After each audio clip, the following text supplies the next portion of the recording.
আজকে একই দিনে একই সঙ্গে একদিকে বৈঠক একদিকে মিছিল চাকরিহারাদের এবং গতকাল দেখেছেন বা পরশু দেখেন যে লাঠিচার্জ এবং লাথি মারা শিক্ষক সমাজের উপর, এটা কিভাবে দেখছেন আপনি? দেখুন, ব্যাপারটা হচ্ছে রাজ্য সরকারের ব্যর্থতার জন্যই যারা আজকে যোগ্য তারাও আজকে চাকরিচ্যুত হলো। হাইকোর্ট থেকে সুপ্রিম কোর্ট বারবার বিচারপতিরা এই পৃথকীকরণের কথা বলেছে, কিন্তু এক একজন এক এক রকম তথ্য দিয়েছে। রাজ্য সরকার এক তথ্য দিয়েছে, এসএসসি আলাদা তথ্য দিয়েছে, পর্ষদ আলাদা তথ্য দিয়েছে। ফলে এই ভুলভাল তথ্যতে হচপচের জন্য এতগুলো বৈধ শিক্ষক আছে চাকরি হারা। আজকে অনেক কথা বলছে, কিন্তু আমি বলছি সম্পূর্ণ দায়ভার রাজ্য সরকারকে নিতে হবে। সহজ জিনিস ছিল ভাই, কারা অবৈধ পন্থা অবলম্বন করে চাকরি পেয়েছে তাদের লিস্টটা দিয়ে দিলে তাদেরকে বাতিল করে দাও, আর যারা বৈধ পন্থা অবলম্বন করে মেধার ভিত্তিতে চাকরি পেয়েছে তারা চাকরিতে বহাল থাকতো। সেইগুলো তো এই কটা বছর ধরে করতে পারলো না। এখন রাজ্য সরকার অনেক বড় বড় কথা বলছেন, অনেক প্রতিশ্রুতি দিচ্ছেন, প্রতিশ্রুতির অন্তঃসার শূন্যই মনে করি। তার কয়েকদিনের মধ্যেই যখন কসবাই বা বিভিন্ন জায়গায় ডিআই অফিসে যখন এই বিষয়টা নিয়ে জানাতে যাচ্ছে, তাদের উপরে যেভাবে পুলিশ আক্রমণ নামিয়ে আনলো, একটা সুস্থ সমাজে এটা কোনোভাবেই কাঙ্ক্ষিত নয়। আরে এটা ভারতবর্ষের গণতান্ত্রিক রাষ্ট্র, এখানে ক্রিমিনালদের সাথেও যে এই আচরণ করা যায় না। এখানে জেল বলে আইন না, এখানে সংশোধনাগার বলা হচ্ছে। আর সেখানে একজন শিক্ষক, যারা জাতির মেরুদণ্ড বা সমাজের মেরুদণ্ড বলি আমরা, তাদেরকে যেভাবে আক্রমণ হলো, মারধর হলো, শুধু লাঠির ডান্ডা ভেঙে ফেলেছে এমন মারধর করেছে। এদের বিরুদ্ধে পুলিশ মন্ত্রী তথা মুখ্যমন্ত্রী কি ব্যবস্থা গ্রহণ করলো? কটা পুলিশকে শোকজ করেছে? কজনের বিরুদ্ধে ডিসিপ্লিনারি অ্যাকশন নিয়েছে? আমি জানতে চাই। ছাগলচোর গরুচোর ধরা পড়ে গেলে এরা বড় বড় করে এদের West Bengal police, Calcutta police তাদের পেজে লিখে দেয় যে এত জায়গায় একটা ছাগলচোর ধরা পড়েছে। আমি এই মর্মে জাস্ট বোঝানোর জন্য বলছি। তাহলে এদের বিরুদ্ধে যারা এই ধরনের শিক্ষকদের উপর আক্রমণ চালালো, তাদের বিরুদ্ধে কি ব্যবস্থা গ্রহণ করলো? লিখেছে তারা?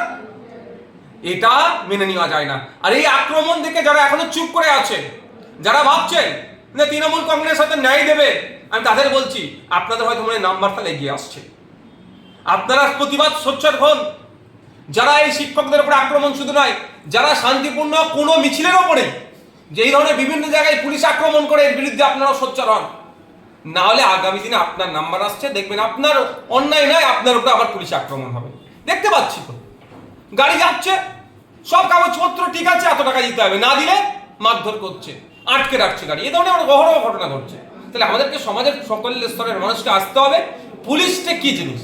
পুলিশকে আমরা মাইনে দিয়ে রেখেছি, আমাদের ট্যাক্সের টাকা দিয়ে রেখেছি, সাথে শান্তি শৃঙ্খলটা তারা বজায় রাখতে পারে। ডিসিপ্লিন, ট্রাফিক থেকে শুরু করে এই বিষয়টা যেন তারা ঠিকঠাক দেখে। তারা আমাদের উপরে চড়ে বসছে, তারা আমাদের উপরে লাঠি চার্জ করছে, তারা আমাদেরকে আক্রমণ করছে, আমাদের নামে মিথ্যা মামলা দিচ্ছে।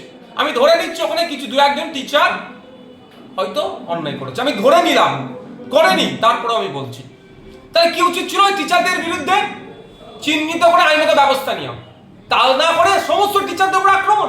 এবার যদি আমি উল্টো কথা বলি, ওরা যে আমরা দেখেছি তো পুলিশ অন্যায় করে, তাই কি সমস্ত পুলিশকে পাবলিক ধরে পিটাবে? এটা মেনে নেওয়া যাবে? সুষ্ঠু সমাজকে এটাকে মান্যতা দেবে?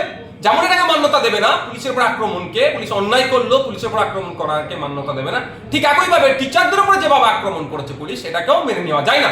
একটু বলে রাখি, মাননীয় মুখ্যমন্ত্রী পুলিশ মন্ত্রীকে, আমাদের কাছে ডেটা আছে, ইউনাইটেড নেশন বলছে 1 লক্ষ মানুষ থাকলে 221টা পুলিশ দিতে, আর আমাদের রাজ্যে 1 লক্ষ মানুষ পিছু মাত্র 97 থেকে 98টা পুলিশ আছে।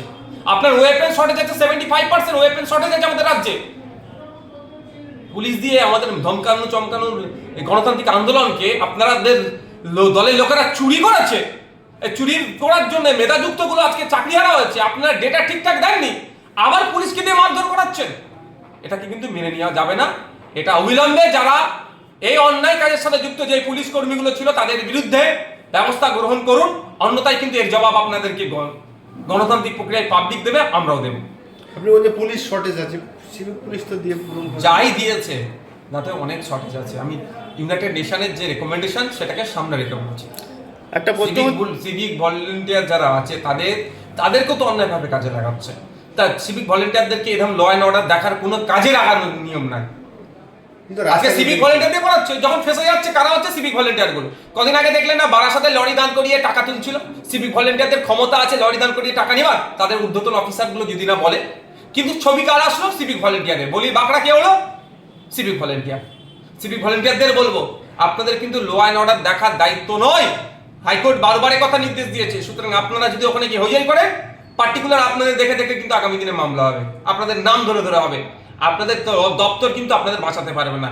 সুতরাং মাইনে কম দিচ্ছে, মাইনে বাড়ানোর জন্য কেউ বলছি না, আমি বলছি যেমন মাইনে বাড়ানোর জন্য 1000 টাকা বেড়েছে, 1000 টাকা বাড়লে হবে না, সমকাজে সমবেতন দিতে হবে। এক একটা সিভিক ভলেন্টিয়ার কনস্টেবলের থেকে কোনো অংশে কাজ কম করছে না, তাহলে কনস্টেবলের মতো কেন মাইনে পাবে না? 2019 সালে সমকাজে সমবেতনের মতো সিভিক ভলেন্টিয়ারদের মাইনের দাবি করছি, যেমন সাথে সাথে সতর্ক করে দিচ্ছি সিভিক ভলেন্টিয়ারদেরকে, যদি আপনারা এই ল অ্যান্ড অর্ডার দেখার কাজে যান, আপনাদের কিন্তু চিহ্নিত করে করে মামলা হবে। এই যে আমরা সুন্দরবন থেকে আসছি, সেই জায়গা থেকে যখনই রাস্তা দেখছি প্রত্যেকটা জায়গায় কিন্তু সিভিক ভলেন্টিয়ারের রাস্তা গাড়িগুলোকে আটকাচ্ছে, গাড়িগুলোকে কাগজপত্র চেক। যদি সিভিক ভলেন্টিয়ার করে আপনি তারা ভিডিও করুন আর বলুন আপনার রাইট নাই, ইভেন কনস্টেবলও রাইট নাই, এএসআই থেকে ওপর থেকে যারা আছে তারাই সব কাগজপত্র চেক তারা করতে পারবে, তার নিচে কেউ দেখতে পারে না।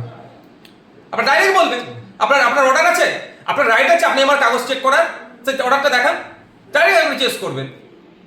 মুখ্যমন্ত্রী কি বলবেন? মুখ্যমন্ত্রী মাননীয় মমতা ব্যানার্জি মহাশয় কদিন আগেই দেখলাম একটা ধর্মীয় অনুষ্ঠানে গিয়ে সেখানে সংখ্যালঘু মুসলিমদেরকে আশ্বস্ত করেছেন। তিনি নাকি বলেছেন এই মর্মে, সংবাদ মাধ্যমে দেখলাম আমি, যে মুসলিমরা চিন্তিত হবেন না, এই রাজ্য নাকি এই অ্যাক্ট আইনকে লাগু হতে দেবে না। তো ওই রকম ভাবে মুখে বলে দিলে তো হয় না, তার জন্য কিছু স্পেসিফিক ব্যবস্থা গ্রহণ করতে হয়।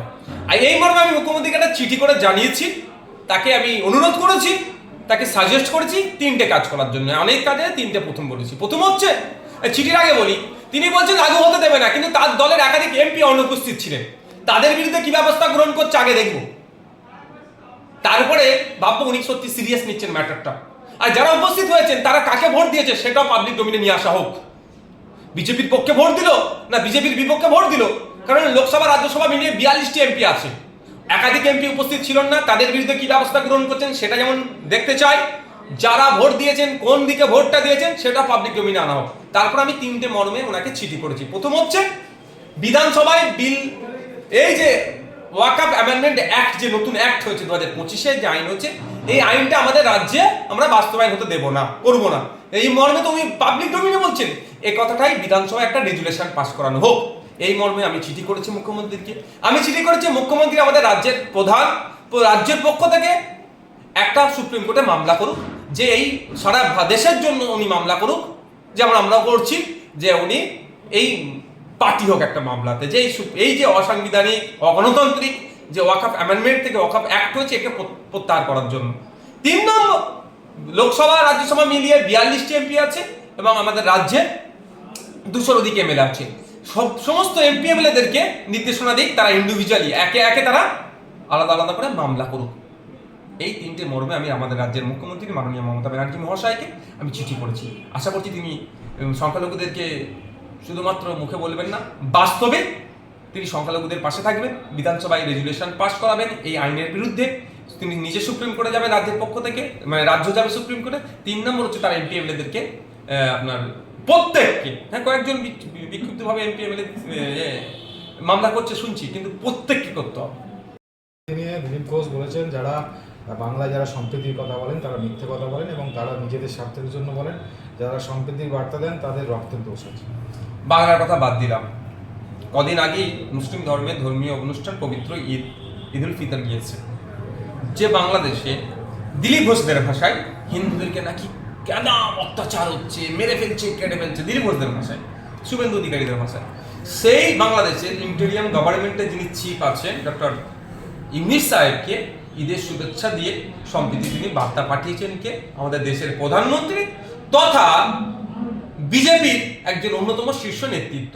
তাহলে রক্তের দোষ কার আছে, কি আছে, বাংলাটা বাদই দেন না, তাদের শীর্ষ নেতৃত্বদেরকে জিজ্ঞাসা করুন। তাহলে দিলীপ ঘোষ মহাশয়দের কাছে কোনো আর ইস্যু নাই, এই হিন্দু মুসলমান করতে হবে, সম্প্রীতি কিভাবে নষ্ট হয় সেটা করতে হবে, ঐক্য কিভাবে বিনষ্ট হয় সেই নিয়ে দেখবেন এরা বেশি পড়ে আছে। কিন্তু এরা দীর্ঘদিন ধরে এমপি আছেন, এমএলএ আছেন, কেন্দ্রীয় রাজ্য সরকার দিচ্ছে না ডেভেলপমেন্টের জন্য, সেটা আমিও সাফার করছি, আমিও প্রতিবাদ করছি, কিন্তু আমার সাথে তার কেন্দ্র সরকার নয়, আমার দলের তো কেন্দ্র সরকার চলছে না, এদের দলের দিলীপ ঘোষদের দলের কেন্দ্র সরকার চলছে। কেন এমস আর একটা নিয়ে আসতে পারলো না? একটা এমস আনছে, সেটা তো আপনার রায়গঞ্জে ছিল, রায়গঞ্জটা এখন উঠে এসে কল্যাণীতে হলো, রায়গঞ্জে একটা এমস নিয়ে আসতে পারতো, কেন্দ্রীয় বিশ্ববিদ্যালয়, কেন্দ্রীয় ফান্ডের বিভিন্ন project, agriculture related project, education related project, health related project, এত তো আছে, কই নিয়ে এসে বাস্তবায়ন করছে না কেন? ব্যর্থ হয়েছে। এই ব্যর্থতা ঢাকার জন্য হিন্দু মুসলমান করতে হবে, আর এই সম্প্রীতি ঐক্য বলে গুলিয়ে গালিয়ে দিয়ে মানুষকে বিভ্রান্তের মধ্যে রাখতে হবে। 2026 সালে মানুষ প্রস্তুত নিয়ে নিয়েছে এখন থেকে এই তৃণমূল বিজেপির বাইনারি ভাঙবে, তৃণমূল বিজেপিকে বাংলা থেকে শূন্য করবে। এর এই প্রতিবাদে আপনারা কি রাস্তায় নামছেন আইএসএফ এর তরফ থেকে? অবশ্যই Indian secular front day one থেকে, যখন ওয়াকফ সংশোধনী বিল ছিল তখন প্রতিবাদ করেছে। আমাদের 21শে জানুয়ারি পার্টির প্রতিষ্ঠা দিবসটা বিভিন্ন ইস্যু নিয়ে হয়েছিল, তার মধ্যে অন্যতম একটা ইস্যু ছিল এই ওয়াকফ সংশোধনী বিলকে প্রত্যাহার। এখন সংশোধনী বিল থেকে এখন সংশোধনী আইনে পরিণত হয়েছে।